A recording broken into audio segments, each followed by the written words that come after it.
Italian সিরিয়াতে জয়ের ধারা অব্যাহত রেখেছে টেবিলের শীর্ষে থাকা ইন্টার মিলান।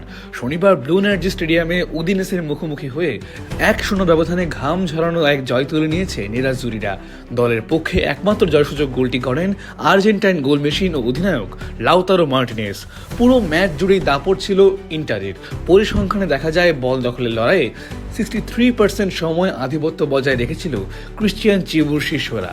একের পর এক আক্রমণ সাজিয়ে তারা প্রতিপক্ষের গোলমুখে মোট 13টি শট নেয়, যার মধ্যে 5টি ছিল লক্ষ্যভেদী। অন্যদিকে নিজেদের মাঠে উদিনেস মাত্র 5টি শট নিতে সক্ষম হয়, যার মধ্যে কেবল একটি ছিল অন টার্গেট। তবে ম্যাচের ভাগ্য নির্ধারিত হয়ে যায় প্রথমার্ধেই।